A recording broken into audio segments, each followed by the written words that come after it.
Donat l'idioma de la lectura, que està traduïda al castellà, i donat l'idioma de la nostra convidada, la traductora de la novel·la, a partir d'ara parlaré en castellà.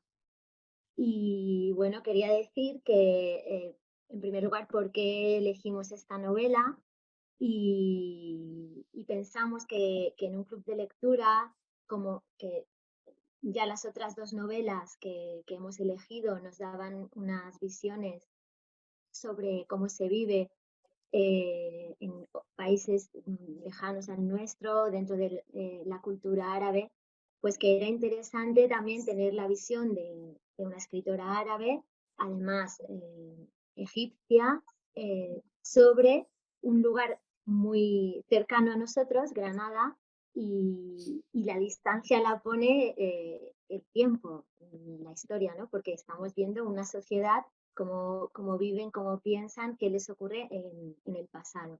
Y pensamos que era interesante la visión de una escritora árabe mm, de algo que nos pasó en nuestra historia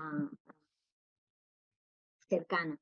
Y, y bueno, quería presentar un poco a Luz, que ha sido tan amable de querer compartir con nosotros esta sesión y comentar su proceso de traducción y atender a vuestras preguntas. Y bueno, pues María Luz Comendador Pérez es de Cáceres y todavía lo es. Estudió en la Universidad de Extremadura, en la Universidad de Granada y luego ha seguido estudiando en todos aquellos sitios donde ha ido viviendo, que han sido Granada, El Cairo, Madrid, Tánger, Toledo y recientemente acaba de llegar a Manchester. En todos estos lugares ha vivido y ha trabajado. Eh, Ha desempeñado diferentes oficios en esos lugares, pero sobre todo como bibliotecaria y traductora. También ha trabajado por placer en muchos otros oficios, el más importante de los cuales es un jardín comunitario. La traducción es una actividad que ha desarrollado en el poco tiempo que le quedaba libre entre el trabajo como bibliotecaria y la vida familiar. Tiene 2 hijos que se han criado a lo largo de este tiempo. Ha sido intérprete para el Ministerio de Justicia, traductora jurada durante 2 años y también voluntaria en varios campos de refugiados en Grecia y Chipre. Ha sido intérprete para el Ministerio de Justicia, traductora jurada ha trabajado como bibliotecaria en Tánger, Toledo y ahora en Manchester.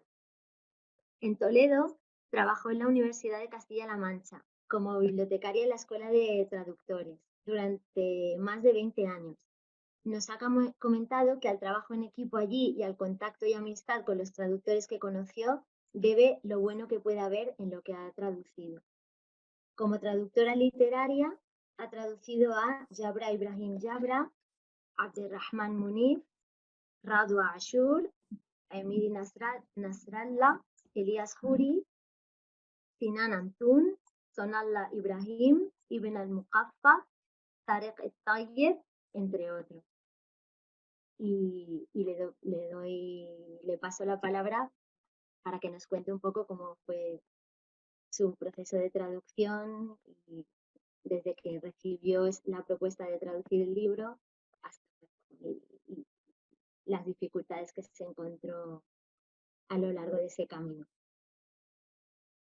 Hola, ¿me oís? ¿Sí? ¿Me oís bien? Sí, vale. Buenas tardes a todos y gracias por invitarme y gracias a todos por leer el libro. También, perdonadme que no puedo hablar en catalán, me gustaría, pero no sé. Hay una cosa, os digo gracias por leer el libro, porque hay una cosa que ocurre cuando se está traduciendo árabe, que es un trabajo, el trabajo de traductores, bueno, como podéis imaginar, un trabajo muy minucioso y largo y solitario, ¿no? Y cuando se traduce de una lengua como el árabe, muchas veces te preguntas, pero esto no es una pregunta retórica, esto es una pregunta real, ¿no? ¿Alguien va a leer esto? Porque la literatura árabe tiene muy poca salida comercial. Entonces, muchas veces piensas que son muchas horas y mucho trabajo para algo que en realidad no sabes si alguien algún día va a leer, ¿no? Y entonces cuando alguien te dice que lo ha leído, te da mucha ilusión. Alguien aparte de mi madre, quiero decir, que mi madre siempre se lee todo. Te hace mucha ilusión, ¿no? Y cuando te dice que lo ha leído, que le ha gustado, pues mucha más ilusión todavía, claro. Entonces, como me habéis dicho que a la gente le ha gustado, pues a mí me hace mucha ilusión. A ver, ¿qué os cuento de Granada? Granada fue la primera cosa que yo traduje sola. O sea, Granada se publicó, la traducción de Granada se publicó en dos veces, ¿no? Digamos. La primera fue en el año 2000 y acabamos de hablar de eso. Y después, o sea, la editorial Ediciones de Oriente y del Mediterráneo quería publicarlo, pero no se quería arriesgar así a sacar la trilogía porque no sabía qué tal iba a funcionar. Entonces se encargó la primera parte, que salió en el año 2000, y como vio que más o menos le funcionaba, luego decidió que lo iba a sacar entero, ¿no? Y entonces se publicó la trilogía completa en el 2008, ¿no? Cuando a mí me lo encargaron, que fue en el año 2000, yo había traducido ya, a ver, o sea, traducir llevaba ya traduciendo, pero publicar, lo que es publicar, había dos traducciones ya, pero había sido en colaboración. Entonces, como que era como una manera de empezar, ¿no? En colaboración te sientes como más segura, ¿no? Porque tienes el apoyo de trabajar con otra persona, aunque tampoco es fácil, y bueno, pero sí. Y entonces yo ya tenía ganas de traducir yo sola, ¿no? Y acababa de llegar a la escuela de traductores como bibliotecaria. Yo ya era traductora antes, ¿no? Y entonces allí era un momento en el que se estaban barajando muchos proyectos. Y se había empezado con Memorias del Mediterráneo, que era una colección de autobiografías, y yo había participado en ese proyecto, y ya se quería lanzar como otro programa que fuera como de ficción, ¿no? De obras narrativas ya que no tuvieran ese componente autobiográfico, sino que fuera ya una colección de literatura. Y entre las posibilidades que se barajaban en un primer momento estaba Granada, ¿no? Que era una novela entonces como un poco reciente y que estaba muy de moda en los países árabes porque era un bestseller prácticamente en ese momento. Había recibido el premio del Salón de la Mujer y Radwa era una persona muy conocida, una intelectual muy conocida en Egipto y bueno, aunque aquí no la conocía nadie, evidentemente en el mundo árabe era como algo muy popular en ese momento. Y cuando estaban hablando de cuál era la novela y tal, yo pensé, pues a mí me gustaría, ¿no? Traducirla. Y yo dije, tampoco la había leído, ¿eh? O sea, no es que... Pero cuando contaron el tema, yo dije, pues a mí me gustaría, la verdad. Y me dijeron, pues para ti. O sea, que fue así como que... Y entonces empecé, ¿no? Y empecé a leerla y todo eso. Y Granada, una novela para un traductor, realmente, o sea, para mí fue una gran experiencia, ¿no? De traducción, que tiene muchos componentes que nunca más se han vuelto a repetir, ¿no? Uno de los componentes es, o sea, a ver cómo empiezo. O sea, el que fuera una obra sobre la historia de España, escrita en árabe, era una cosa muy rara, ¿no? Porque, en cierto modo, te encontrabas con una obra que tenía mucho de originalmente español, pero estaba escrito en otro idioma, ¿no?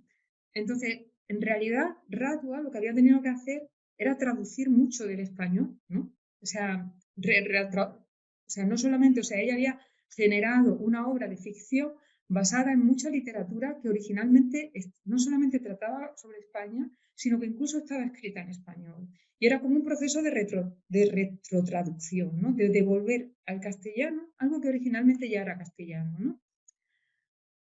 A veces se trataba de textos concretos que había que localizar, el original. Así de claro, ¿no? O sea, Radwa a veces me estaba metiendo sin decir qué era un texto que claramente era un texto histórico español. Otras veces te decía qué era. Otras veces eran cuestiones historiográficas sobre España que tenías que documentarte y leerlas tú.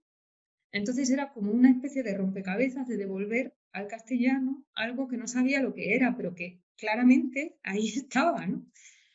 La labor de documentación fue muy grande, muy grande. Fue, o sea, me ocupó tanto como la traducción. Pero era necesario hacerla y ayudó mucho a poder hacer una buena traducción. Entonces, ¿cómo empecé? Pues ella algo que no se pone, que no está en la traducción publicada en español, pero que sí que está en el original árabe, es un pequeño apéndice donde ella dice qué leyó para, o sea, como una pequeña bibliografía, ¿no? ¿Qué leyó para escribir esa novela? Entonces yo lo primero que hice fue verla y leerlo, ¿no? Lo que leyó ella. Y a partir de ahí ya pues extendí la lectura a... porque, bueno, lo que ponía ella eran realmente textos historiográficos sobre la historia de los moriscos. Leí eso y después ya seguí leyendo sobre historiografía morisca bastante y en ese recorrido me fui encontrando con cosas, ¿no?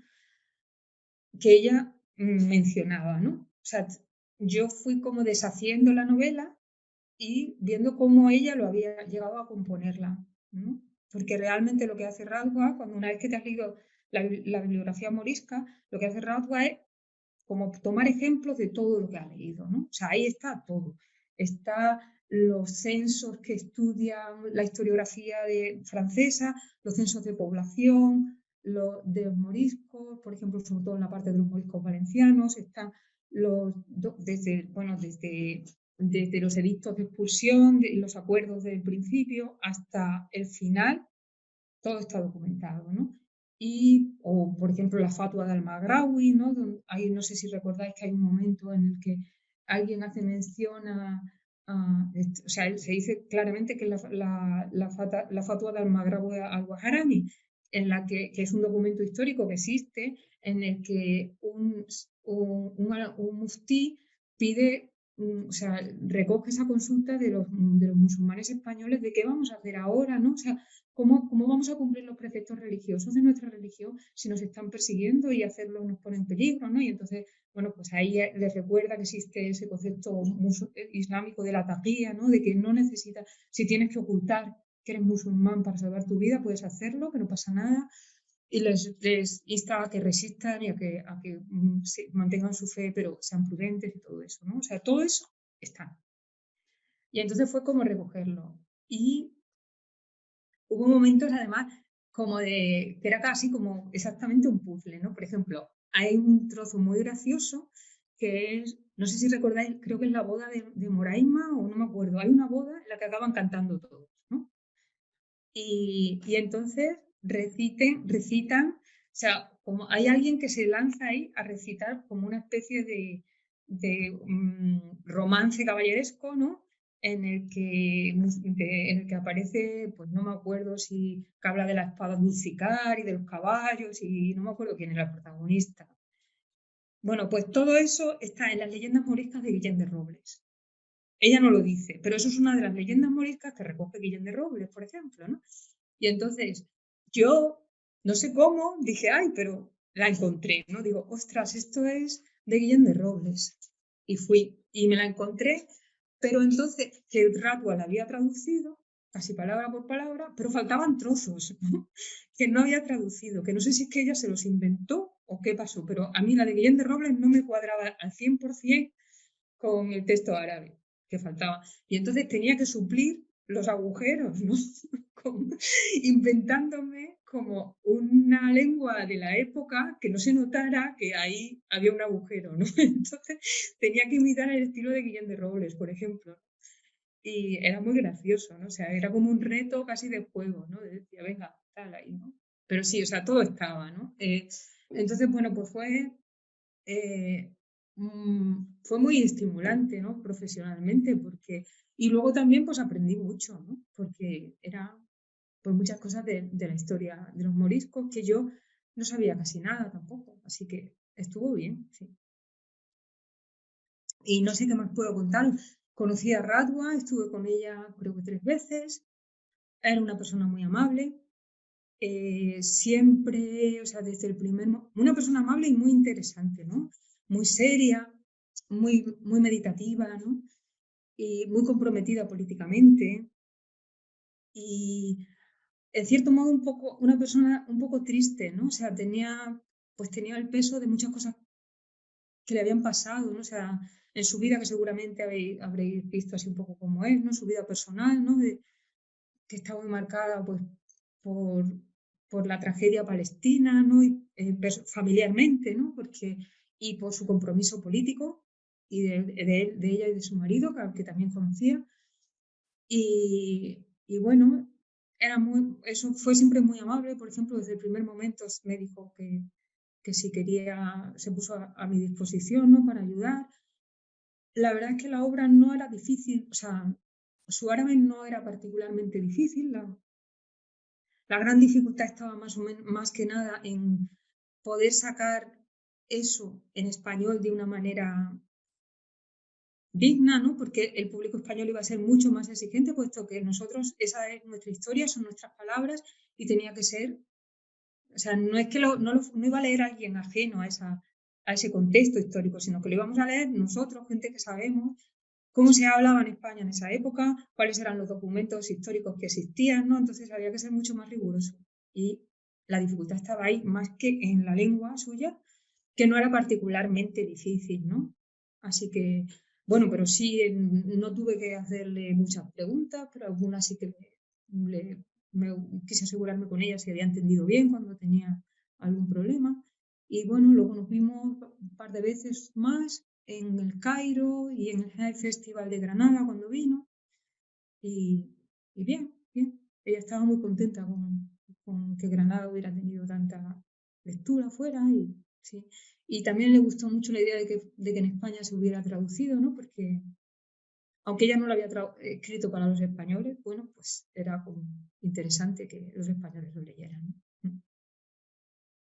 Y yo no tengo más que decir, ahora me preguntáis lo que queráis.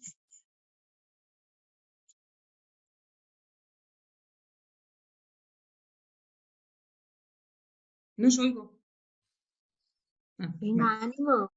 Algunos habíais puesto preguntas en el formulario. ¿Me oís? Sí. Sí. Mi pregunta es, este libro, ¿qué acogida ha tenido en el mundo árabe? ¿Cómo se ha vendido? ¿Cómo lo han recibido? ¿Qué opinan? Pues claro, este libro a mí me ha encantado, me gusta muchísimo. Lo que pasa es que, claro, los cristianos españoles no salen muy bien de esta novela. Parados. Bien parados, efectivamente. Sí, Entonces, no sí. sé qué acogida ha tenido, porque claro, es un poco una crítica hacia el cristianismo, sobre todo en aquella época, ¿no? Nos ponen como los cristianos o los españoles como que nos lavamos una vez cada 2 años y bueno, las descripciones no son muy halagueñas precisamente de cómo vivíamos en aquella época. Sí. Pues yo tampoco te puedo decir, o sea, en mi opinión, te puedo decir mi opinión, lo que yo creo, pero tampoco soy una especialista en esto, ¿no? El libro allí tuvo muchísima fama, ¿no? Y lo sigue teniendo, la gente lo lee mucho, a la gente le encanta. Y fue un bestseller en esa época, ¿no? O sea, todo el mundo lo conoce, y, o sea, ni comparación con lo que es en España, vamos. O sea, es un libro súper conocido. Y Radwa es una persona muy conocida y muy querida en Egipto, ¿no? Entonces, no, o sea, no tiene nada que ver la repercusión que tiene el libro en España con la que tuvo allí. Luego, esa idea de cómo salen parados, pues es interesante, ¿no? Porque pues, es verdad que, o sea, el libro no está pensado para nosotros, sino para ellos, ¿no? O sea, es una obra escrita en Egipto para un público absolutamente árabe. Tiene muchos componentes dentro que no tienen que ver tanto con, o sea, es como un formato histórico, pero tiene tiene un fondo ideológico que como suele pasar en todas las novelas históricas, trasciende el momento, ¿no? Entonces, habla de Granada, pero tiene como una dimensión más general, ¿no? Que es, yo creo que tratándose de Radwa, detrás está Palestina, ¿no? O sea, lo que está tratando a través de Granada es el drama de la gente despojada de su tierra y de su pueblo y de su cultura, ¿no? Ese juego cómo te veo, cómo me ves, ¿no? Por ejemplo, eso es lo que tú dices, no se lavan, tal. Es ese juego de tópicos que todos tenemos sobre las otras culturas cuando no nos conocemos, ¿no? Y eso está ahí. Evidentemente para ellos hay cosas, por ejemplo, que están como casi caricaturizadas, ¿no? O sea, por ejemplo, hay una escena un diálogo en el que hablan de Juana la Loca como como una absoluta caricatura, ¿no? O sea, ¿sabes qué? Y que se la llevó y tal y cual, ¿no?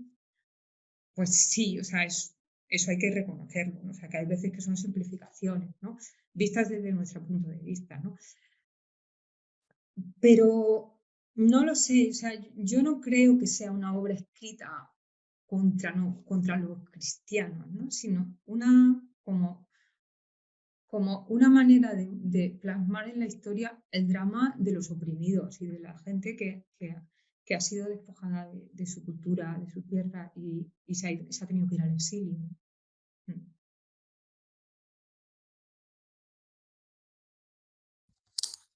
Mariluz, una cosa que dices que no sabías si leían en Granada. Me gustaría comentarte que cuando estábamos discutiendo qué novela escoger, la editorial nos dejó clarísimo, uy, Granada, esta novela está viva, nos dijeron. O sea Vale, me sí, alegro. sí. Me alegro. Porque siempre nos preocupa que se pueda comprar, que sea accesible. Nos dijeron que no había ningún problema porque seguía viva la novela, o sea que Fíjate, me ahí alegro. está. Sí, ahí está, sí. Sí, bien. No sé si Miriam, ¿quieres decir algo? Porque ha dicho lo de que la visión caricaturizada y tú me habías comentado que había una parte de la novela que te había parecido muy hasta cómica, ¿no? Por lo absurdo. Sí, ¿me escucháis? Sí. Sí, pues sí, es justamente esa parte en la que cierran los baños árabes, que creo que es hammam, y es cuando dicen, ¿y qué les pasa a estos castellanos? ¿Que no se lavan o qué? Porque, claro, no entendían por qué estaban cerrando y por qué estaban haciendo como esas acciones como para un poco reprimir y oprimir a lo que es su cultura poco a poco, que bueno, se va viendo durante el libro. Y esa era una de las cosas que me había parecido curiosas, cómo lo expresaban, sobre todo. Y bueno, y yo te quería hacer una pregunta a raíz de lo que has ido hablando. Cuando tú decides hacer la traducción de este libro, he visto que, bueno, has comentado que tú te tienes que hacer como, bueno, buscar un poco, documentarte y demás. Y no sé si en algún momento que hablaste con Radwa o en otras situaciones, sabías un poco más de los personajes, porque yo sé que los personajes lo que se plasma es una parte, pero imagino que estaban más desarrollados. Y no sé si tú lo necesitas saber como para poder saber cómo expresar y demás. Bueno, de los personajes, ¿te refieres a los protagonistas o al fondo histórico? Exacto, a los protagonistas del libro, Sí, por ejemplo, sí, para poder expresar cómo vivían y demás, ya sé que está el libro escrito y tú haces la sí. traducción, pero a lo mejor como para poderlo plasmar mejor en nuestro idioma, no sé si tenías como un poco más de Ya, desarrollo. pues mira, los personajes son personajes de ficción, ¿no? Y bueno, yo creo que a veces, o sea, por ejemplo, si piensas, o sea, yo creo que Radua tenía como muy claro, hay algunas cosas, si la conoces a ella y conoces su trayectoria, ¿no? Entonces entiendes a veces por qué elige ese tipo de personajes, ¿no? O sea, incluso hay mucho de personal de ella en Salima, por ejemplo, ¿no? O sea, en Salima, en su relación con Saad, en muchas cosas, ¿no? O sea, por ejemplo, su separación, cuando él se va y tienen que estar separados, pues ella y su marido les pasó eso, ¿no? O sea, y además por una cuestión que era una cuestión política, ¿no? Como le pasa a ellos, ¿no? O sea, él se va y Murid Barghouti se tuvo que ir a Hungría y les pasó eso, ¿no? O, por ejemplo, que sea un librero el protagonista, ¿no? El librero es como el símbolo del que preserva la cultura, ¿no? Y el que ella sea, el que la sabia y la que transmite el conocimiento sea una mujer, ¿no? Es como esa conciencia feminista que ella tenía. O, por ejemplo, cuando aparecen personajes de América, ¿no? Naim se va a América y toda esa parte del Nuevo Mundo, ¿no? Radwa hizo su tesis sobre la presencia africana, o sea, sobre la negritud en la literatura, ¿no? Y sobre la literatura afroamericana, ¿no? O sea, todas esas constantes, o sea, son como personajes que realmente no son personajes reales, sino que representan en parte las inquietudes y la personalidad de Radwa, ¿no? Que ella los utiliza para hacer eso, ¿no? Por ejemplo, o sea, que nunca tuve que investigarlos a ellos como personajes porque yo creo que son personajes de ficción muy claros que iban como encaminados a presentar ideas concretas, ¿no? Lo que sí que trabajé, por ejemplo, mucho fue la lengua de los personajes, ¿no? Porque o sea, es una novela histórica, no es historia, es ficción, pero tienes que recrear como ese lenguaje de que es de hoy, porque es una novela de hoy, pero sí que tienen que hablar como que tienes que darle cierto tonillo, ¿no? De verosimilitud, de no utilizar un lenguaje claramente actual, ¿no? Sino algo que marque no solamente el momento, sino también la comunidad clara a la que ellos pertenecen, que es la comunidad morisca, ¿no? Entonces, sí que leí mucho de literatura morisca, ¿no? Para que en algún momento los términos que utilizaban fueran términos que marcaban a la comunidad morisca, ¿no? Que tenían mucho. Los moriscos, incluso o sea, hay mucha literatura de los moriscos que está escrita en castellano, ¿no? Por ejemplo, las leyes de moros, ¿no? Que son como la comunidad morisca, y eso se ve mucho en Granada, sufre, claro, o sea, los moriscos desde 1492 hasta 1609, me parece que es el último dicto de expulsión, es mucho tiempo, ¿no? O sea, esa gente se quedó aquí viviendo una evolución que es la que cuenta el libro y que está marcada por un proceso claro de aculturación. Ellos van perdiendo su cultura y, por supuesto, su lengua, porque les han obligado a no hablarla. Pero ellos siguen teniendo algo propio, ¿no? Y en secreto lo siguen manteniendo. Una de las cosas que siguen manteniendo en secreto es la religión, con todo lo que tiene de cultura alrededor, ¿no?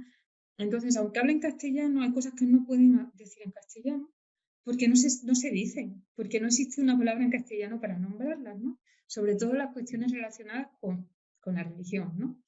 Entonces, por ejemplo, te digo una palabra como ejemplo ¿no? Entonces, por ejemplo, si hay que circuncidar a un niño, la tahara, ¿no? Que es la circuncisión, los moriscos creaban una palabra para decirlo en español, que era la palabra retajar, ¿no?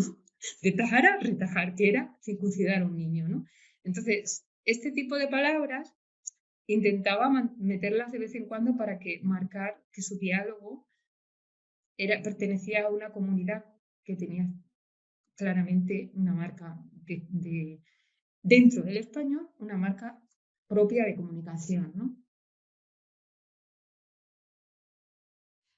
Quim, vols dir alguna cosa?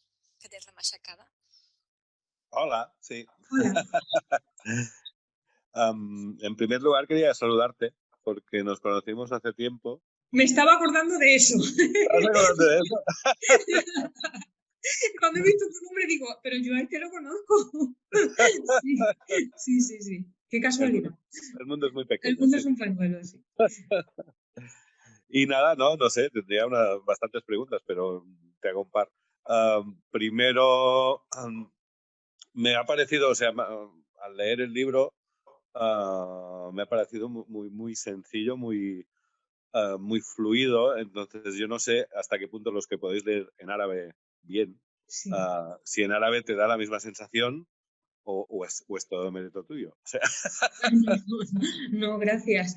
El árabe no es difícil, ¿eh? El de Radwa yo no diría que es un estilo así complicado. No. Es un estilo claro. Y yo, bueno, si resulta en español fácil, me alegro, ¿no? Porque yo intento. Yo soy una persona muy sencilla, ¿no? De expresión, ¿no?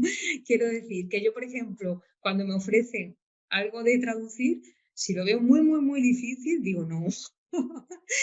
Si es una persona así con un estilo muy farragoso, digo, no me voy a sentir cómoda, no porque no lo entienda, sino porque tampoco me veo yo escribiendo de esa manera, ¿no?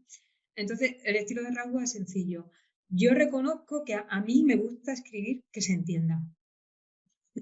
Entonces lo intento siempre, ¿no? Yo creo que eso es una marca de cortesía hacia el lector. Si se puede, o sea, hay veces, hay autores que son muy complicados, ¿de acuerdo? Pero hay que intentar que eso se entienda y que se lea bien, ¿no? Intentando respetar el estilo del autor, pero sí, yo lo intento. Pues felicidades. Gracias. Y quería añadir, no sé, el otro día lo hablábamos con las Anas, las dos Anas, que a mí me parece también que no sé, que son miles de años de la historia, cientos de años de la historia de España que no nos han contado nunca. Con lo cual, o sea, te da la sensación todo el rato de joder, esto me lo he perdido y esto también, y ¿por qué coño me lo he perdido? Exactamente.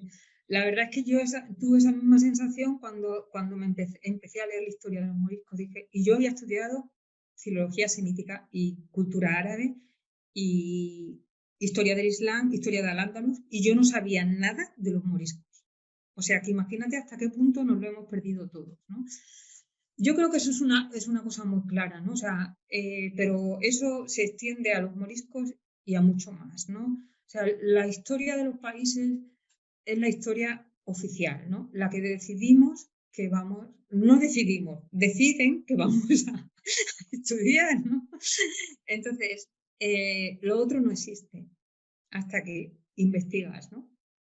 E incluso tú investigas y cuando se habla de eso te dicen, ya, pero eso son como algo muy marginal, muy heterodoxo. No, no, no lo es. Es parte de la historia de un país que para mí es fascinante porque todo esto explica muchas de las complicaciones que tenemos como identidad, ¿no?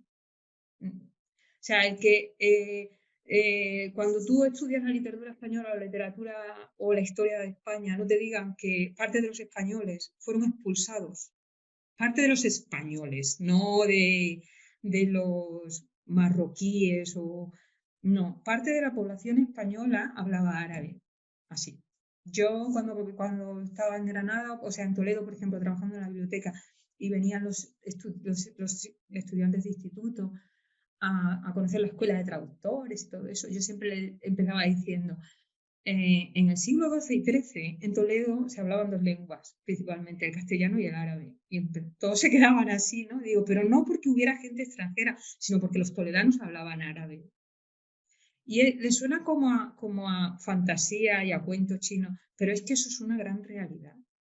Es que en España el árabe era una lengua del país, o, bueno, no de España, sino de la península ibérica, ¿no?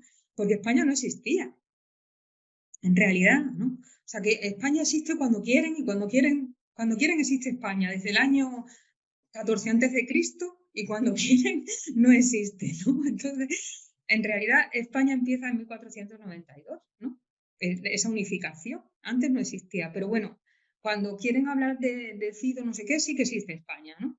Y sí que, pero bueno, la cuestión es, esa población, incluso posterior a cuando ya existía España como unidad política, era población española.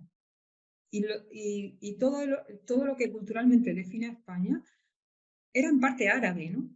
Y hablaba árabe, y entonces toda esta gente es como que hemos decidido que no existió o que fue una gente que pasó por allí, ¿no? Como quien pasa en el paso del estrecho desde Bélgica a ver a su familia que vive en Marrakech y pasa con una furgoneta, ¿no? Y pasa por ahí. No, no, no es eso, no. Es gente que vivía, que no tenía ningún origen, o sea, no tenía memoria de nada que no fuera de aquí, que eran de Granada, de Sevilla, de Cuenca, de Albacete, de Zaragoza, y que un día se les dice iros a tomar por saco, ¿no? Esa gente era de aquí, igual que los judíos, eran de aquí, eran españoles, y se les dijo que os vais. Por eso no sabemos nada, porque no hemos superado y no hemos reconocido que cometimos un genocidio.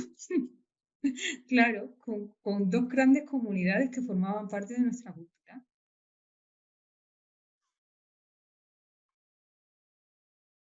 bueno, cometieron históricamente, ¿no? Porque nosotros no estábamos, a nadie nos preguntó, a nadie se le pregunta cuando se comete un genocidio tampoco, ¿no? O sea, pero sí fue, desde el punto de vista de hoy, es un genocidio. Lo que pasa es que, bueno, las cosas hay que mirarlas también con la perspectiva histórica, pero sí que lo fue.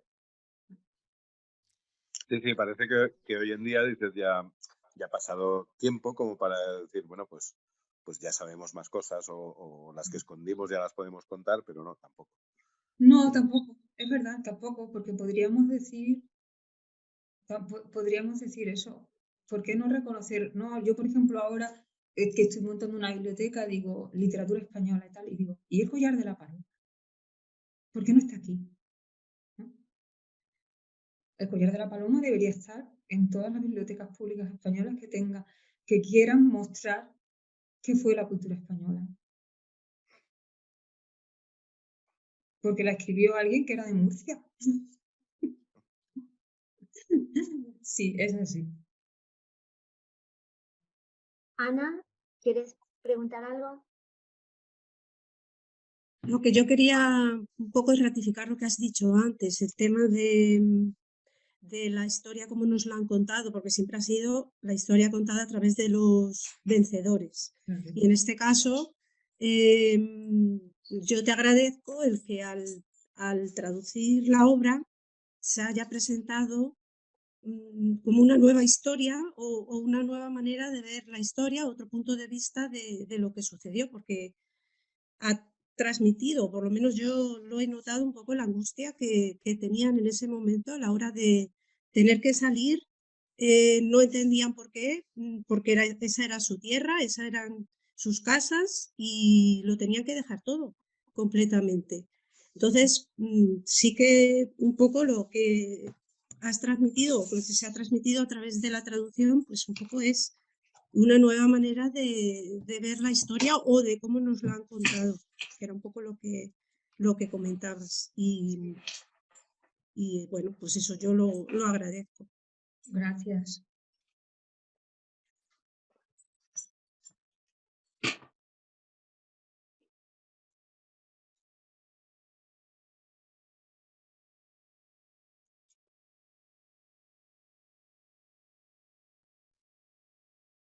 Preguntas, comentarios que queráis hacer. Que las preguntas que nos habíais transmitido un poco las hemos tratado, porque una era que nos hablara un poco del proceso de documentación para traducir el libro y esto lo ha tratado y otra de las preguntas era si Radu Ashur se dirigía al público español con intención didáctica, esto también lo hemos hablado.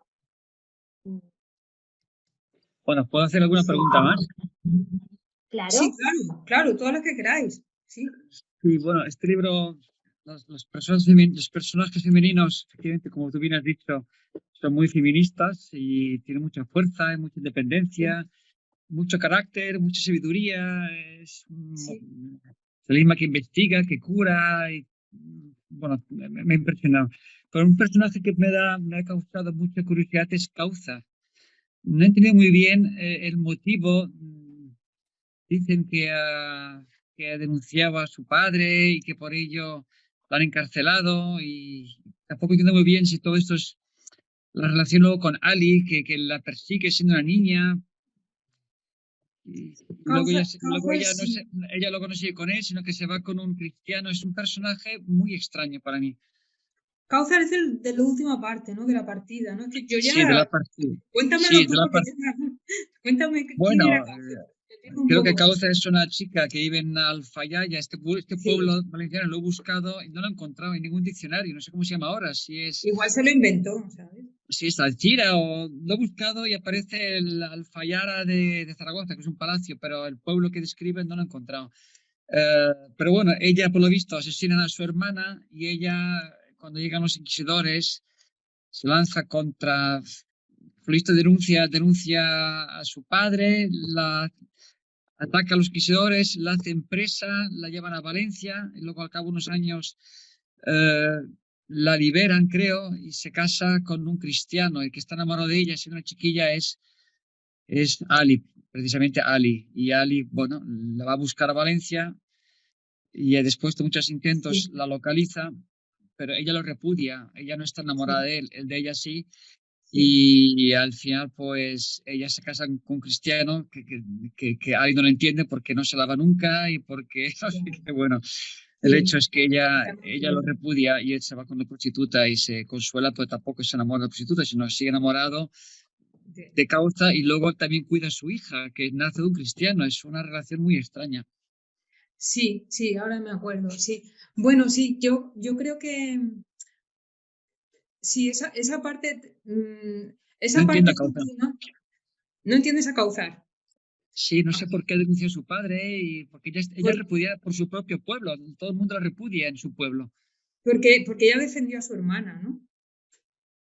Sí, ¿No fue pero, eso? pero a su padre Ya, todo pero el pueblo la repudió. claro, pero es una cuestión yo creo que ahí entra ya como unas cuestiones del código del honor, ¿no? O sea, que ya no tiene tanto que ver con la historia de los moriscos, sino como cuestiones culturales el código del honor entendido por los árabes y que tampoco estaba tan lejos del código del honor entendido por los cristianos, ¿no? Sino que reside en la mujer. Si una mujer transgrede las normas del código del honor, es castigada, repudiada y todo eso.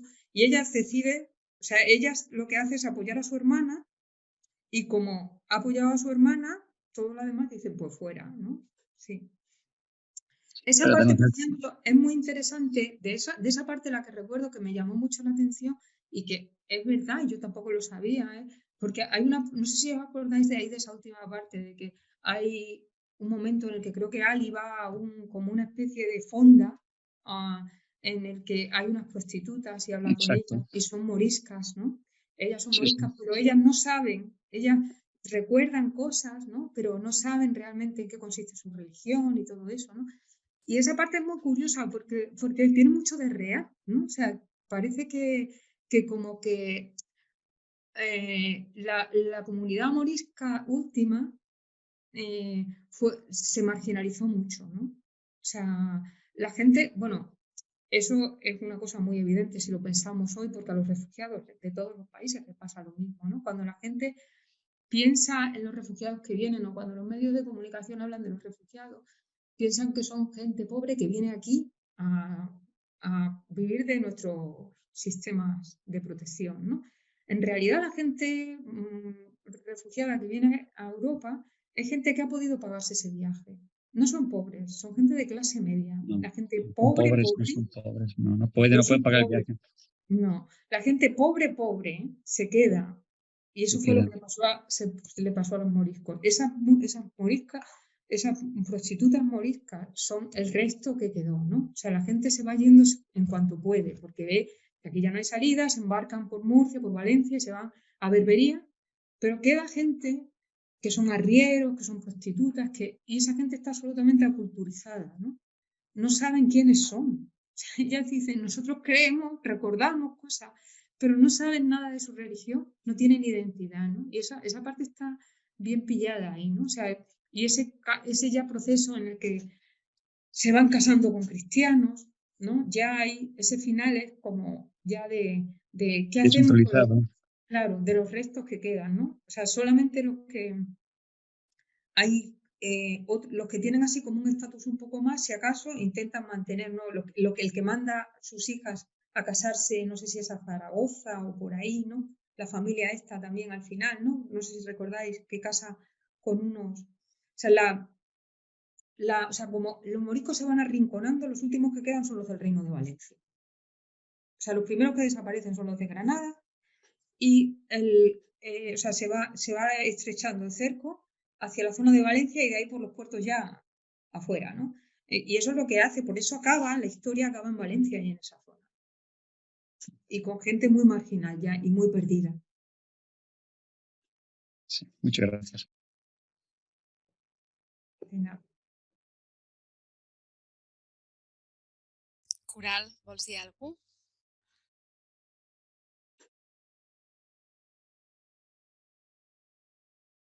A mí Sí, la hola. novela me ha gustado Ah, mucho también, aunque es muy triste, y Sí, la verdad es que no se me había ocurrido el paralelismo que realmente ahora veo clarísimo con Palestina, ¿no? Lo único que me parecía a mí que hacía, era un guiño a la actualidad, precisamente, es el tema de Cáucar, que este señor, que Juanjo ha dicho, ¿no?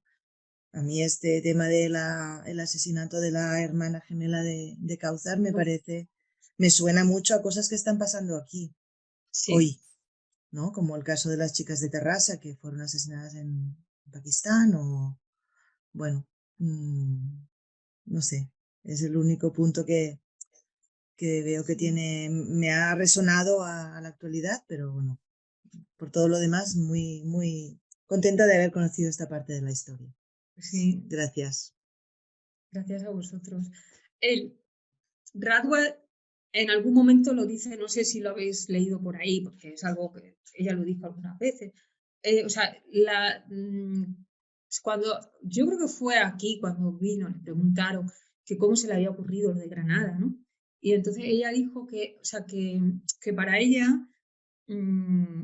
fue como una imagen, o sea, la imagen con la que empieza la novela, que es una mujer desnuda que va de madrugada por las calles de Granada, ¿no? Y que es como una visión así de un sueño, una visión onírica, que anuncia la caída de la ciudad y la perdición, ¿no? Entonces, o sea, ella dice que, o sea, que esa imagen se le vino a la cabeza cuando los primeros bombardeos de Irak, ¿no? De cuando la guerra de Irak, cuando empezó Occidente a bombardear, ¿no?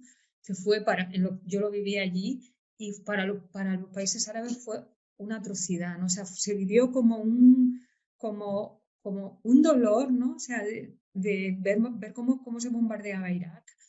Y entonces eso lo tiene Radwa siempre como muy presente, ¿no? Esa sensación de ser masacrados, expoliados, ¿no? Y entonces, o sea, el trasfondo ideológico de Granada es el compromiso político de Radwa, clarísimo. O sea, eso está ahí. Y cuando vuelve Ali a su casa y se encuentra con que esa casa ya no es suya, ¿no? No sé si os acordáis que va al albaicil y ya no tiene llave y además no solamente, sino que ya está escriturada a nombre de otro y tal. Eso es Palestina. Eso es Palestina, clarísimamente. Y esa es la historia de su familia política, ¿no? De la familia de Murid Barghouti. O sea que sí que está ahí, siempre está ahí.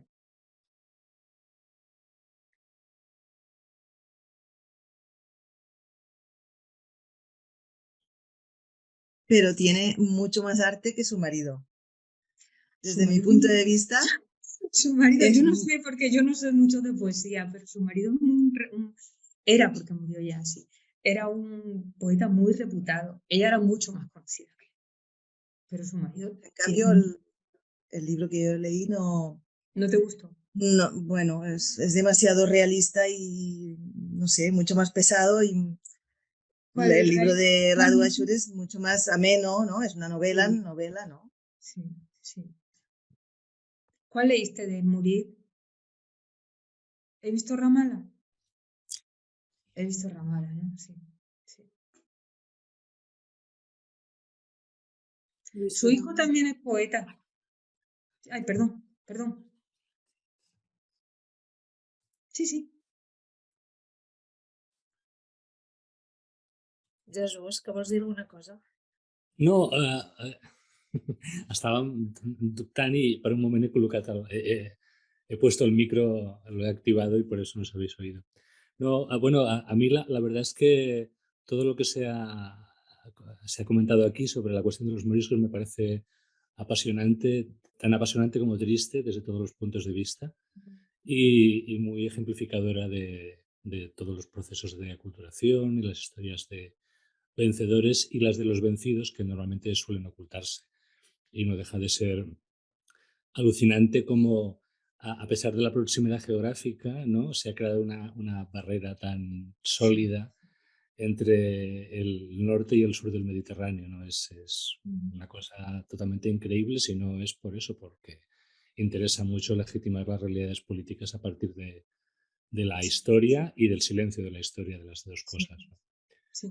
Yo, de hecho, hace ya muchos años, cuando era pequeño, pero estudié historia Y efectivamente, cuando llega el siglo XVI, en la historia de España se habla básicamente de las relaciones con Europa, básicamente las guerras de religión, etcétera, etcétera, etcétera, de la construcción del imperio y de América entendido como una fuente de riqueza, pero efectivamente la historia de los moriscos sí, recuerdo haber leído algún texto, pero no es algo a lo que se preste mucha atención, digamos, cuando yo estudiaba por lo menos era poco menos que una anécdota. Sí, se considera Y una además anécdota. me ha parecido muy oportuna además también la precisión de que una vez caída Granada, los moriscos continúan en España durante más de 100 años. Es decir, Totalmente. No se no es una minucia, No, no es un no. ratito. También me pareció muy interesante porque yo también tenía la idea de que la última comunidad importante de moriscos expulsada de la península había sido la valenciana. Es muy interesante también esto porque teniendo en cuenta que el último reino, digamos, de cultura árabe importante en la península había sido Granada, ¿no? Supongo que de alguna manera, bueno, en fin, también en la Alpujarra, que es una de las cosas que aparecen Sí, reflejadas, no, aunque sea marginalmente en la novela, se produjeron muchos levantamientos y toda una política de repoblaciones, bueno, que han dejado su rastro en la toponimia de, de la zona, etcétera, etcétera. Y supongo que en Granada la represión, digamos, de los moriscos fue más intensa y por eso... Sí. Pero sí, me ha gustado, la verdad es que me ha gustado mucho leerlo. Y antes también había una cosa que quería comentar, que ya no tiene que ver tanto con la cuestión más histórica, sino con el tratamiento que se hace de la cuestión del amor, que me hacía, que es una cosa que, bueno, yo no he leído prácticamente nada de literatura, digamos, del mundo árabe, pero bueno, es un tema que interesa, pero sobre todo está tratado de una manera curiosa y al mismo tiempo de una manera muy ligera y al mismo tiempo de una manera como muy contundente. Quiero decir, cuando explican en la primera parte, en el primer libro, cómo se van enamorando Naim, Saad, Hassan, aparece como una descripción como muy ligera, como no, no, no, no, no acabo de ver realmente historias de amor que van progresando en el tiempo, sino de repente es como el amor es como una aparición y se produce de una manera así como muy automática bueno, no sé, un detalle que Sí, te me... llama la atención. A mí Sí. también, ¿eh? A mí también. Sí. De hecho, en algún momento lo pasé mal, ¿eh? Con ese tema. ¿Ah, sí? Sí, porque, claro, bueno, luego te digo otra cosa sobre lo de los moriscos y lo del final de la comunidad morisca que me acabo de acordar. Pero sobre el amor es que es curioso, porque una de las cosas que a mí me costó en Granada, realmente los peores pasajes, en donde peor los pasé, fueron los pasajes de amor, curiosamente, ¿no?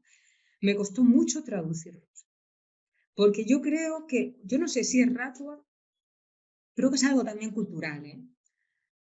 De la literatura árabe. A mí me sonaban super cursis.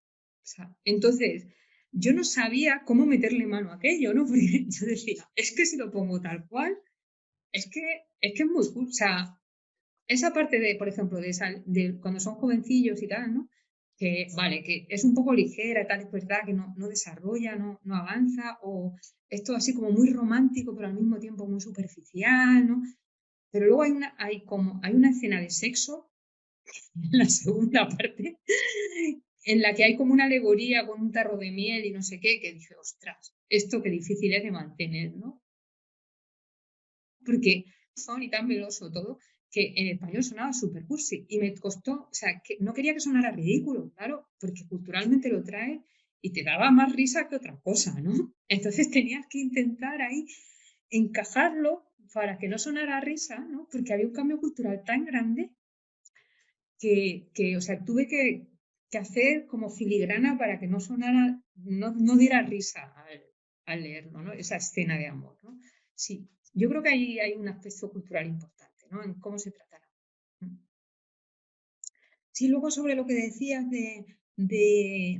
sea, del avance de esos 2 siglos de ocultamiento morisco, ¿no? Es interesante porque, o sea, no sabemos nada de eso, pero realmente esos 2 siglos son 2 siglos claves en la historia de España, no solo por los moriscos, sino porque pasaron muchas más cosas de las que no se habla, ¿no? Porque tampoco se habla de los judíos y tampoco se habla de la reforma, de los reformistas, por ejemplo, ¿no? O sea, de los intelectuales reformistas españoles que se exiliaron, los traductores de la Biblia. O sea, hay un montón, hay una historia de España como de la que realmente nos podríamos sentir muy orgullosos, ¿no? También, que está silenciada y que, como en otras, esto ya es una opinión personal, ¿eh? O sea, como muchas veces vosotros es que sois catalanes, ¿no? Entonces tenéis otra cosa diferente, ¿no? Pero los que somos de zona española y somos de cultura española, a veces no tenemos referentes, ¿no? Porque somos acusados de ser esa España imperial, ¿no? Esa España imperialista. Esa España que echó a los moriscos, que echó a los judíos, que de la Inquisición, ¿no? Y entonces tú dices, si yo no soy eso, ¿qué soy? ¿Cuáles son mis referentes?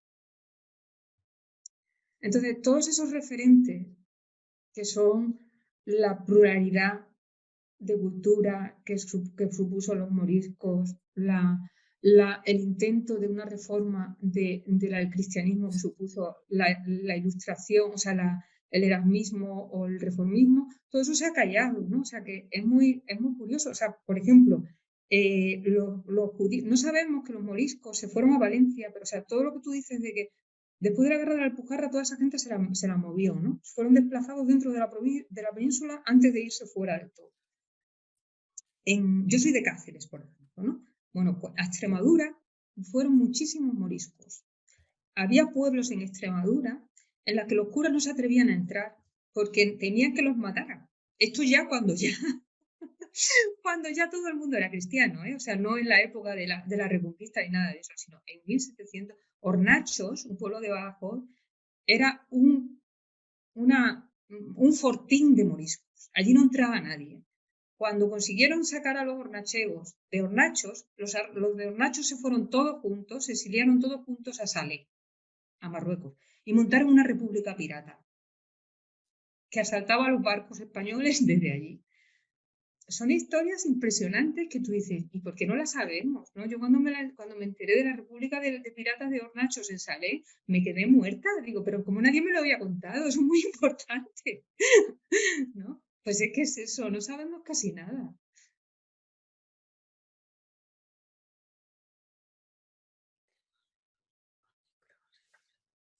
Sí, lo de Hornachos no. No,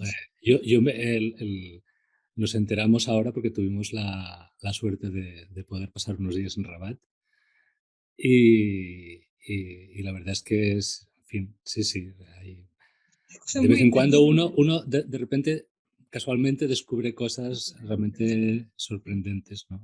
Sí. Y sí, hay mucho que hacer ahí. Ay, sí. Sobre una cuestión, y ya termino porque no nos podemos pasar aquí, pero por ejemplo, sobre qué sensación, o sea, nosotros, lo de la historia oficial y de cómo era la gente, ¿no? Una vez cuando trabajaba en Toledo, un investigador que estaba trabajando sobre cosas de moriscos me pidió si podía ir a la biblioteca del Alcázar, al archivo, a leer un libro morisco de leyes de modos, ¿no? Para que le contara cómo, porque él no vivía allí en Toledo y vivía en otra ciudad, y me dice, puedes acercarte y verlo, y me dice en qué estado de conservación está, qué partes incluye, tal y cual, ¿no? Entonces me acerqué a verlo y le conté un poco, pero lo que más me sorprendió de ese libro era que, como suele ocurrir en los manuscritos antiguos, ¿no? Que la gente no tenía libros en casa, entonces cuando tenían un libro ataban todos los papeles que tenían en casa, pues las cuentas de no sé quién me debe no sé qué, cosas así. Y tenía atado una hoja al final, el manuscrito del propietario del libro, en el que era como contaba que había nacido un niño en su casa, ¿no? O sea, que les había nacido un hijo, ¿no? Entonces decía, el día tal de tal y tal, nos nació un niño, varón, que le pusimos de nombre José Manuel, por ejemplo, ¿no? Esto es un libro morisco, ¿eh? Y 3 días después hicimos la ceremonia de las fadas, que es una ceremonia de la que también creo que se habla. La ceremonia de las fadas era una ceremonia que tenían los moriscos que retiraba el bautismo, ¿no? O sea, como los bautizaban a la fuerza, ellos luego le hacían una ceremonia en la que le invalidaban el bautismo, ¿no? Entonces decía, le hicimos la ceremonia de las fadas y a José Manuel le pusimos de nombre Mohammed, ¿no? Por ejemplo, ¿no? Y terminaba diciendo, y nació bajo el signo de Capricornio, estando la luna en no sé qué y no sé cuánto, ¿no? Y entonces en un solo documento te encontrabas una mezcla, ¿no? De cristianismo, de creencias cristianas, de creencias musulmanas, de creencias de astrología, ¿no?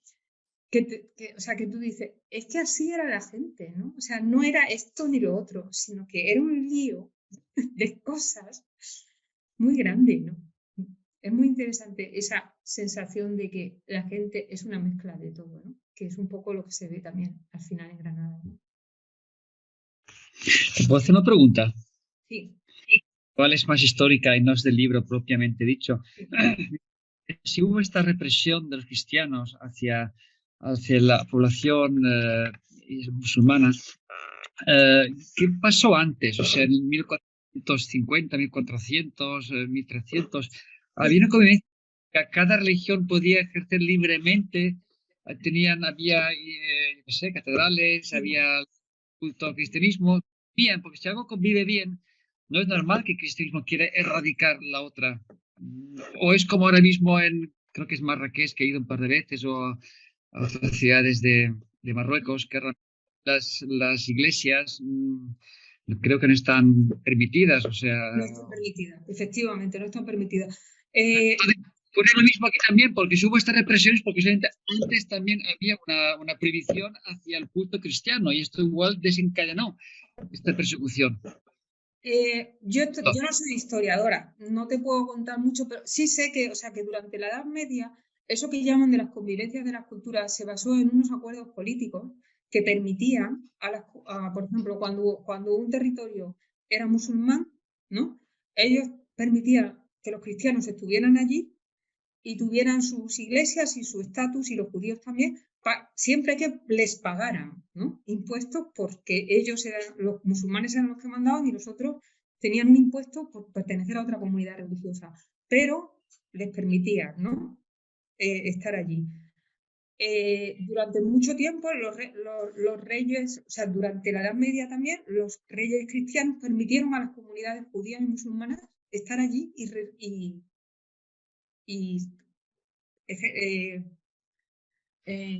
yo pregunto, cuando gobernaban los califas, cuando gobernaban los musulmanes en Granada, ¿los cristianos podían ejercer libremente su religión o no? Esa es un poco mi pregunta, que no lo sé. Sí podían, porque tenían un impuesto que se llamaba la digna, en el que podían siempre que pagaran ese impuesto. Les cobraban por ello. No sabía esto. Sí. Es importante esto, porque claro, esta represión normalmente se basa en algo. No, la gente no reprime a otra religión, otra población, porque sí. Era guerra, o sea, era un momento de guerra. O sea, yo no estoy diciendo que los musulmanes sean buenos, ¿eh? Los musulmanes no se puede decir. Yo no critico, los malos son estos y los malos... o sea, digamos que la historia tiene como sus momentos diferentes, ¿no? Tiene un momento en la Edad Media, el momento medieval, en el que se da por supuesto que se puede, y llega un momento en el que se decide que hay una unidad política y no se va a poder, ¿no? Y fue ese momento de la formación de los reyes católicos, a partir del cual se decide que la creación de un Estado nuevo supone una lengua y una religión. Antes ni los cristianos ni los musulmanes habían tenido problema con vivir, con sus normas. O sea, no es que se dieran la mano y jugaran al corro. Es que pagaban impuestos, tenían distintos tribunales, tenían distintas leyes, no se casaban en una comunidad con otra, sino que... Pero en Granada había iglesias y se practicaba con libertad el culto cristiano. Eso es lo que pregunto. Sí, sí. Pagando lo que tú me dices, pagando estos Pagando los impuestos. impuestos, Pero sí. se puede hacer Sí. la religión cristiana libremente. Y en algunos momentos se mataron, ¿eh? También, todos, ¿no? O sea, por ejemplo, los judíos tuvieron en varios momentos de la historia, se les masacró. Luego se volvieron a admitir y tuvieron sus acuerdos y convivieron. O sea, que se va pasando como por varios momentos a lo largo de la historia. O sea, tiene mucho. Sí, yo no soy medievalista y no te puedo ayudar mucho, pero es cierto, bueno, yo siempre la idea que tengo es que, en el mismo sentido de lo que decía Mariluz, que durante hasta el siglo XV, es decir, hasta más o menos, digamos que no había habido, había una cierta convivencia. Por otra parte, desde la llegada de los árabes a la península, la yihad había siempre sido algo bastante, ha tenido como una visión bastante práctica, un poco en el sentido de lo que decía Mariluz, ¿no? Que les importaba efectivamente recaudar los impuestos correspondientes, pero no habían tenido la intención, como sucede a finales del siglo XV, sobre todo con la toma de Granada, esa idea, digamos, de expulsión y de represión. De todas maneras, la historia también viene de largo, porque, si no recuerdo mal, en el siglo XIV, por ejemplo, los judíos habían sufrido ya, digamos, represiones y limitaciones en su vida cotidiana, en su economía, en su cultura, importantes ya en el siglo XIV. O sea que ahí no es una historia exactamente lineal, sino más bien de un poco de ir y venir, ¿no? Siempre hasta que llega el siglo XVI, en el cual ya, digamos, predomina esta idea de unitaria, ¿no? En el caso de la península ibérica, alrededor de la corona, que primero los reyes católicos y luego los austrios.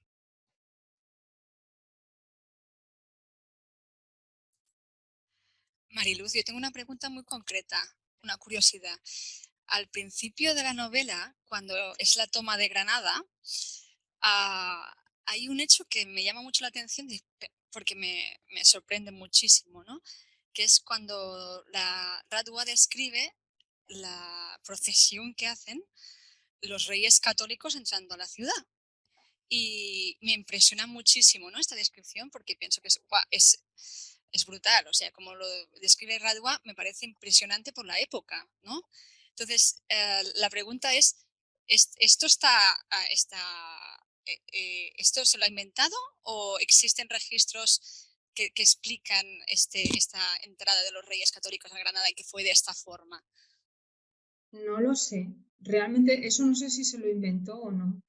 Yo sé, o sea, yo lo único, que yo recuerdo históricamente, la única procesión así grande de ese calibre fue la de la boda de Carlos V, que sí que fue así, por lo visto, un despliegue.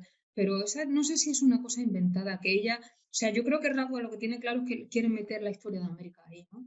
Que lo hace a través de luego cuando Naín se va a América y eso, ¿no? Porque ella también tiene como muy, por sus estudios y su tesis, ella esa parte del Nuevo Mundo y de ese componente indígena de América y su literatura, ella lo tenía claro que tenía que entrar ahí, ¿no? Porque formaban como otra parte de los reprimidos en la historia. Pero no lo sé, la verdad. No sé si existió realmente ese desfile.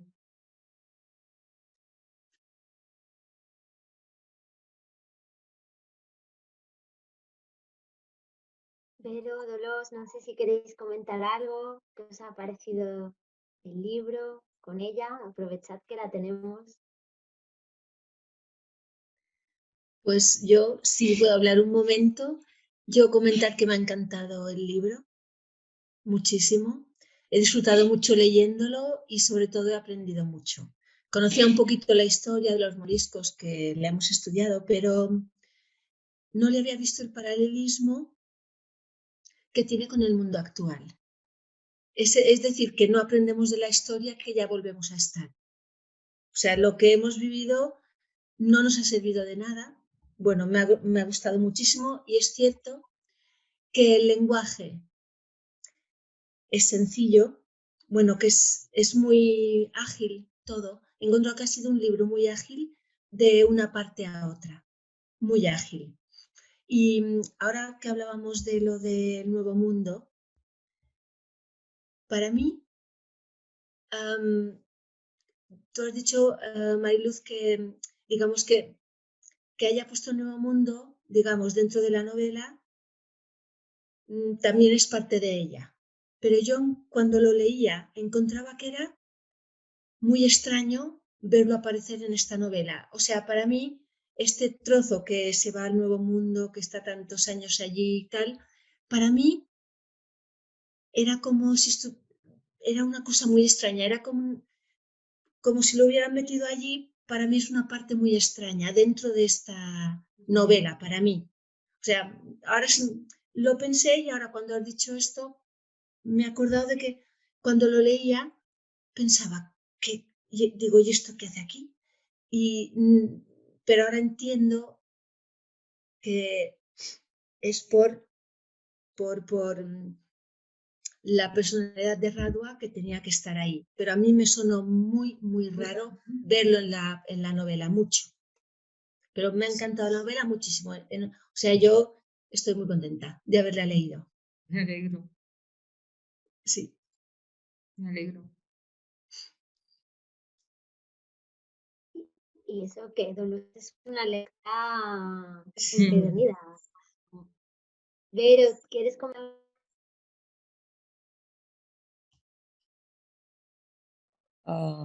Bueno, yo es que estoy muy de acuerdo con todo lo que habéis comentado todos, ¿no?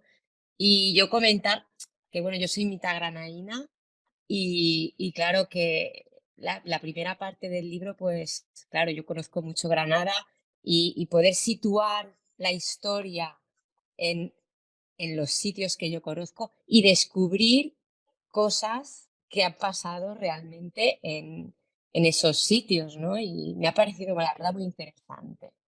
Y ver, y sobre todo también ver pues, lo que hemos estado comentando hasta ahora, ¿no? El punto de vista de los musulmanes, o sea, de los perdedores, por decirlo de alguna manera. Claro, es conocer la historia desde otro punto de vista, que no el que nos han contado siempre. Ya está, no tengo nada más que añadir, porque todo Pues, más o menos es lo que hemos ido comentando a lo largo de la sesión. pues justo Radua, una de las cosas que me preguntó cuando la conocí fue que se había metido la pata con los sitios en Granada, ¿no? Porque claro, como ellos se van moviendo, y ella no había estado, ¿sabes? Cuando escribió el libro no había estado en Granada. No, nunca, Anda, nunca. pues Y las entonces descripciones están muy bien, ¿verdad? O sea, están muy bien. Sí, porque sí, yo sí sí, he sí, sí, vivido de en los Granada, ¿no? sitios. Y entonces yo, claro, yo también como tú, pues yo decía tal, y yo me saqué un plano, ¿no? Porque de Seco de Lucena, de la Granada, de la última fase de Granada, para ver, bueno, pues por dónde estaban y tal, ¿no? Y pues, cómo se llamaban los sitios. Y siempre lo hacía bien, o sea, siempre lo hacía bien. Sí, Está sí, muy bien sí, sí, sí. documentado, sí, sí. Es como Julio Verne. Sí, sí, sí, sí, sí, sí. O sea, ahí lo clavó, digo, joder, digo, pues yo, que yo sepa, digo, pues yo, a mí siempre me parece que has acertado, vamos, que no. Ujú. Sí, sí.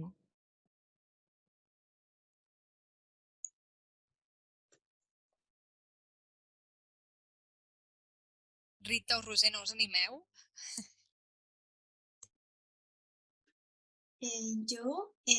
Una cosa, Ay, Mariluz. perdón. Sí, te iba a preguntar, no es del libro como tal, es un poco para saber de ti y más cosas que has hecho. No sé si has traducido otras obras del árabe al castellano, imagino que sí, pero es por si nos podías también recomendar alguna, ya que yo al menos me estoy introduciendo un poco en el mundo árabe y a lo mejor alguna que creas que sea interesante de leer por lo que cuente o que tampoco sea muy complicada para poder un poco más entender la cultura y eso. Vale, que yo haya traducido, Sí, por ejemplo. sí, Sí. sí, Vale, sí, pues sí. mira, a ver, dos que se me vienen hacia la cabeza, que pueden ser curiosas, ¿no? Muy sencilla y en cierto modo bonita, es Las memorias de un gato de Mili Nasrallah. Diario de un gato se llama, no Memoria, Diario de Diario un de un gato. gato, de Miri Nasrallah, que es un libro un poco raro, muy, muy cortito, en el que Miri Nasrallah es una escritora libanesa. Y entonces tiene un libro que muy finito, ¿no? Que es raro porque parece un cuento infantil, ¿no? Que es un gato el que habla, ¿no? Pero el gato, la historia está durante la guerra civil del Líbano. Entonces es la relación de una niña con un gato y al principio es como, vamos, como Hello Kitty, ¿no? Pero de pronto estalla la guerra y se convierte en una historia un poquito triste, ¿no? Pero no sé, a mí ese cuento me gusta, ¿no? Tiene algo curioso.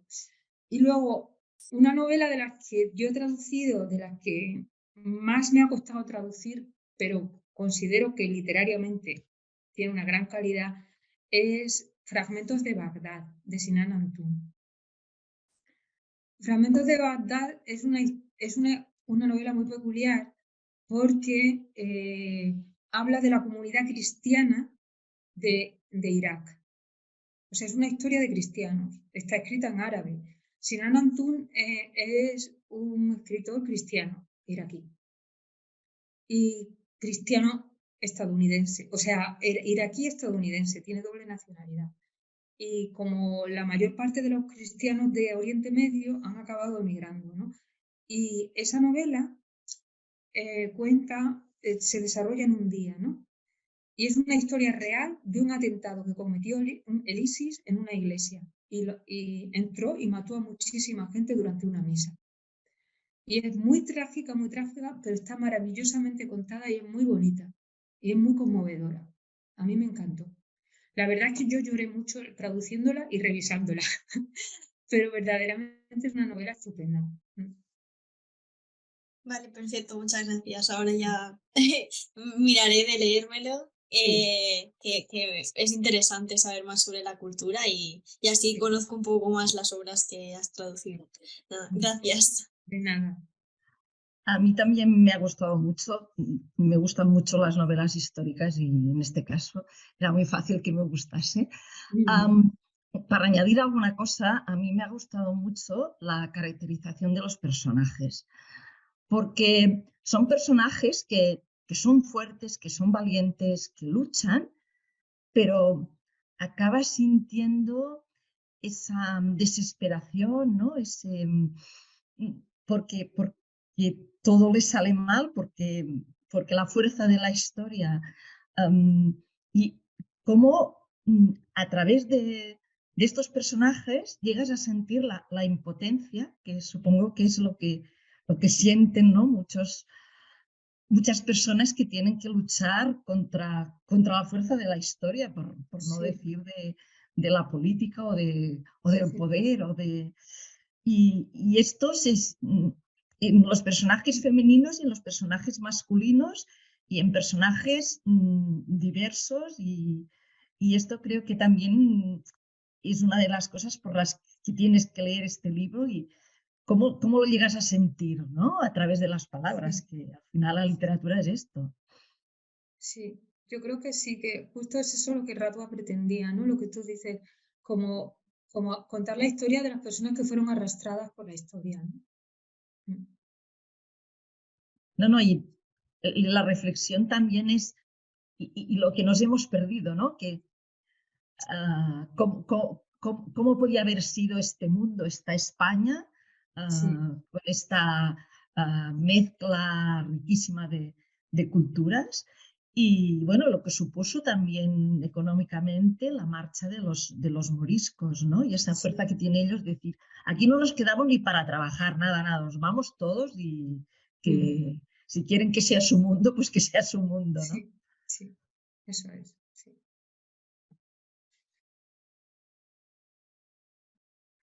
Que muchas gracias, Mariluz. Gracias a vosotros por haberlo leído y por vuestros comentarios también, sí. Ya ves, es estupendo escucharos, la verdad. O sea, es lo que os decía, ¿no? Cuando ves que todo ese trabajo ha servido para que luego alguien lo lea, ¿no? Y encuentre algo, pues es muy reconfortante. Sí.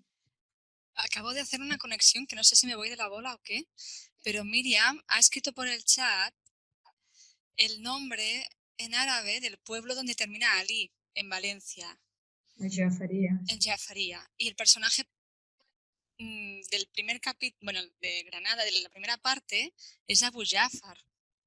Sí, Abu Jafar, sí. ¿No? Es como que coge Sí, el mismo nombre y la novela termina en un pueblo que se llama como el abuelo que muere, ¿no? Que es la fuente de la cultura, ¿no? Que es el padre que enseña a leer y a escribir a toda la familia y que guarda los libros, ¿no? Y nada, acabo de hacer como esta conexión ahora y digo, mira, Sí, es verdad, no lo había razón, visto, sí. no lo había visto. Sí, es muy simbólico, sí.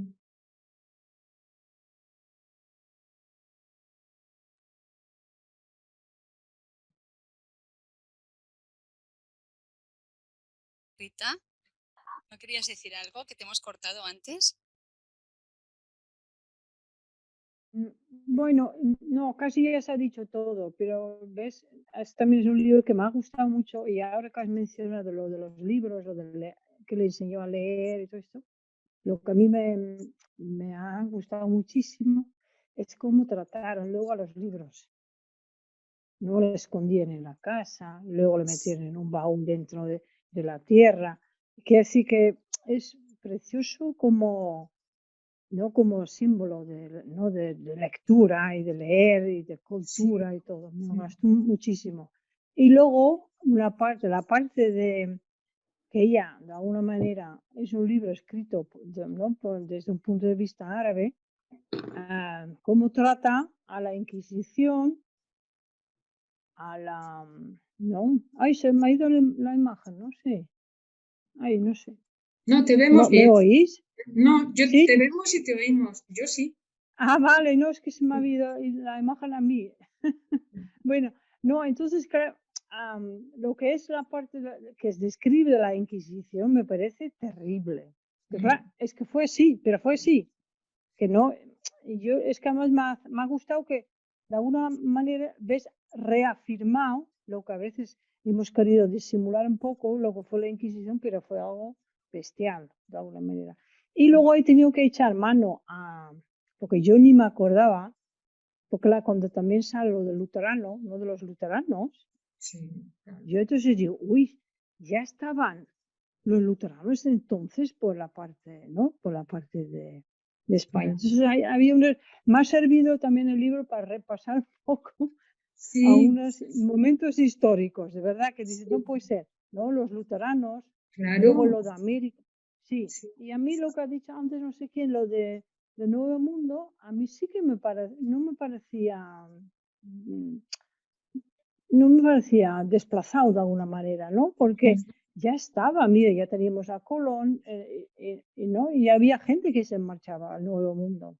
Entonces, no sé, bueno, total, que le he leído muy a gusto. Y que dices a veces de los libros que tienen más de 500 páginas, a veces dices, bueno, está bien, pero con 400 también hubiera sido suficiente. Pero este libro no, lo lees muy a gusto hasta la última página, de verdad. Sí. Pues ya está. Sí. Pues sí, la verdad es que lo de los libros es muy bonito. Sí, yo también estoy de acuerdo contigo, ¿no? Porque son como el símbolo de en qué guardamos la cultura, ¿no? Y cómo ellos deciden, ¿no? Pero, y tiene una parte muy real, ¿no? O, por ejemplo, la quema de libros de Viva Rambla, a mí me encantó traducir eso, ¿no? Porque era tan bonito cómo lo contaba, ¿no? Cómo se iban quemando los libros y tal. Y luego toda esa parte de que ellos lo escondían, se lo van llevando de un sitio a otro, no se quieren deshacer de ello, ¿no? Eso tiene una parte de realidad, porque en realidad, ahora por ejemplo, o sea, a lo largo de la historia, es verdad que muchos libros se tuvieron que destruir. Los libros son una cosa muy perecedera, que seguida se rompe. Y en esa época la gente se deshizo de los libros porque era un peligro tenerlos, ¿no? Pero se siguen encontrando en las obras de las casas libros escondidos, ¿no? O sea, de pronto en una casa antigua, o sea, y detrás de un tabique aparecen libros que la gente dijo, yo los guardo, no los puedo romper, ¿no? Y eso es muy conmovedor, porque de libros, por ejemplo, reformistas, ¿no? Sobre todo, ¿no? te hace ver cómo la gente considera eso tan importante,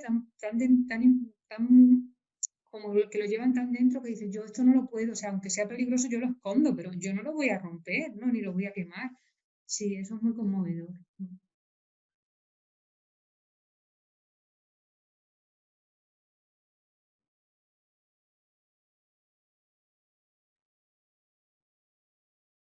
Bueno, vosotros queréis, pero si queréis nos vamos. Sí, yo creo que todo el Sí, mundo más o menos ha intervenido. sí, Quizás Montserrat Camps veo sí, que ¿quiere creo que alguien? es la única que quiere intervenir y si Vale. no, pues ya finalizamos. No, pero ya, nada, al principio de su intervención ya ha contestado ampliamente mi pregunta sobre la documentación, mucho más allá de lo que había pensado yo. O sea que... Gracias.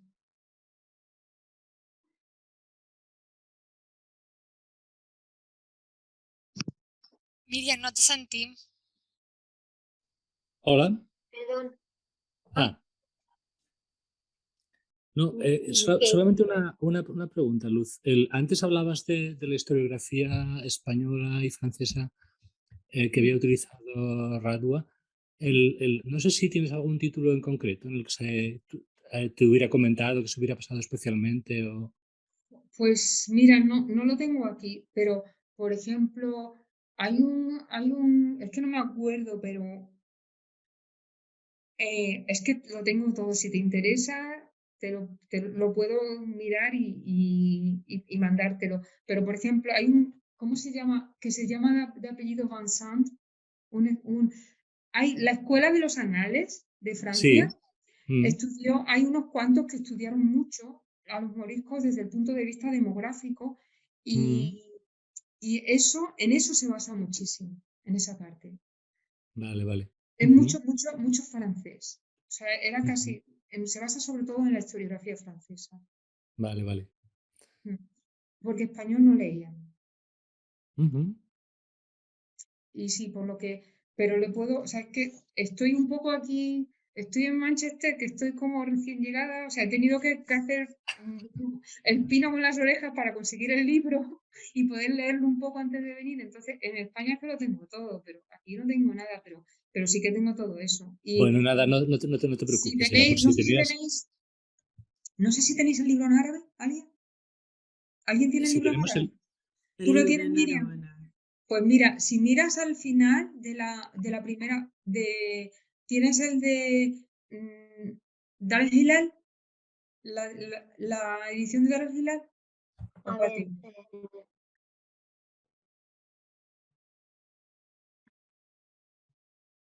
Sí, porque en la edición que aparece, en la que es la publicación de aquí que tú tradujiste, No está. Ahí no aparece, no. No aparece porque se lo pregunté a la editorial y me dijeron, no, eso no. Pero en la edición árabe sí, está, o sea, viene una página diciendo yo me he Pequeño leído. apéndice, digamos, de... Sí. Yo No tengo mucho. yo tengo la de Dara Shuruk. No sé si aparece ahí, pero si te interesa, yo puedo conseguir una copia de esa página y te la mando. Si tienes Bueno, curiosidad. si puedes mandar algo, perfecto. Si no, tampoco no tenía mucha Pues luego importancia. Miriam que me dé tu contacto y yo lo intento conseguir y te lo mando. Te escaneo esa página y te la mando. Sí. Pero vamos, que son franceses. Bueno, Mariluz, pues muchísimas gracias. Es que muchísimas gracias por estar con nosotros, por tu amabilidad, por haber hecho el pino con las orejas para conseguir el libro y para estar aquí. Que sé que no ha sido fácil porque tú estás recién llegada a una ciudad nueva y de verdad que te estamos muy agradecidos por haber accedido a pasar este rato con nosotros y contarnos tantas cosas y enriquecer mucho más la lectura de este libro. Ha sido un placer. Bueno, el placer máximo ha sido nuestro, pero si ha sido también para ti, pues mejor. Y nada, nos emplazamos a los lectores al 21 de abril que tendremos la sesión sobre naftalina, que será el próximo libro que Qué leeremos. bien. Muy bien, estupendo. ¿Y voy Iñaki? Vamos a Irak. Muy bien, pues nada, adiós. Muchas gracias, Mariluz. Muchas Adiós. gracias, me ha gustado mucho. Gracias. Encantada de conocer. Gracias. Gracias. Gracias. Gran. Gracias. Chao. Muchas gracias. Gracias, adiós. As-salama. Adiós. As-salama. As-salama.